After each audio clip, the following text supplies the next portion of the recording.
Introduced to the WCC, I would say, when I was aged 22, 23, when I was studying in the United Theological College. It was my father who used to guide us as to what are the optional subjects that we should choose. Required was okay because there was no option there. So we would call him and ask, and then he will ask us what is offered in New Testament. Okay, this gospel in English and this gospel in Greek, and then he'll say, tick the Greek. And Old Testament, we will say, okay, this prophet is offered in Hebrew and another one in English. Then he'll say, tick the Hebrew. And then after all that, okay, Sanskrit, he'll say, tick Sanskrit also. And I was furious. When I came home, I was arguing with him, and I said, why are you forcing us to do all this? Because it is enough if we do it in English. It would be easier for us. After all, there is a proverb in our mother tongue, which means, why does a woman who has to stay in the kitchen and take care of the fire need education?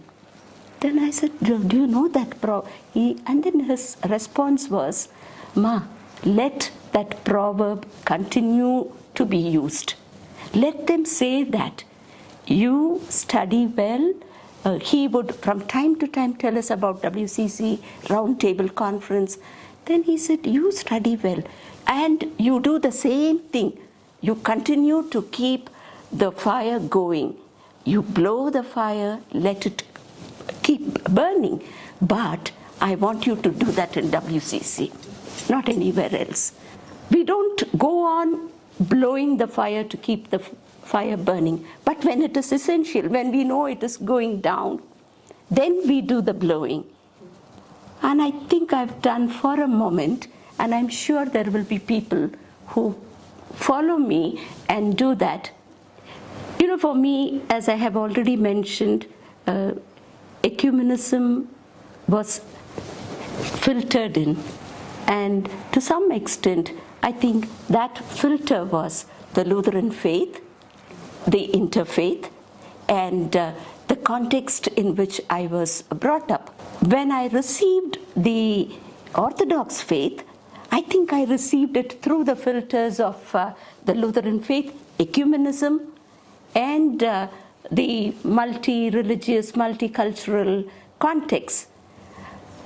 It took a little while for me to get the Orthodox liturgy, worship, and faith from my head to my heart. But I'm very glad to say that my firm foundation in the Lutheran faith enabled me, along with the ecumenical outlook that my father gave, to embrace the Orthodox faith in a very lovely manner. And I'm very proud of my church, the Malankara Orthodox Syrian Church. I feel that they have become a role model to the other member churches here, especially in the World Council of Churches, and inspiring them to send women.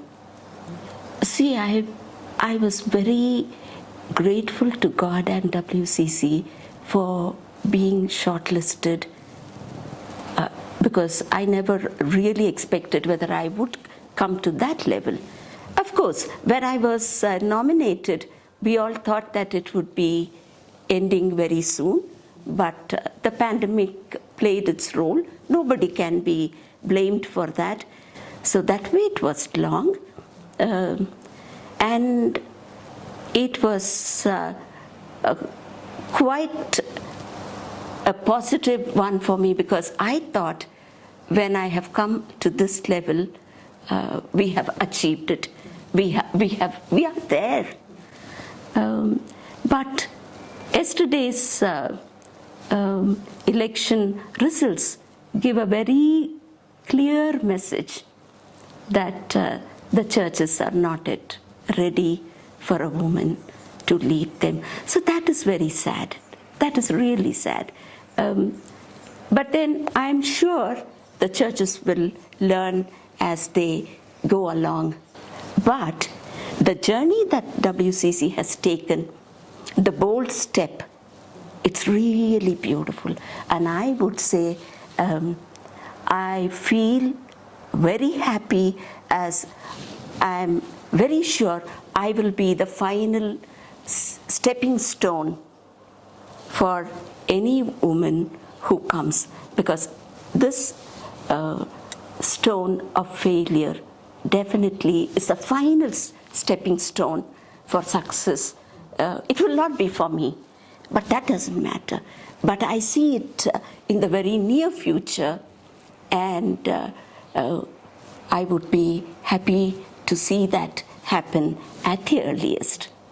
But a clear message to the churches is, see that you bring a woman as the CEO. Otherwise, we talk a lot.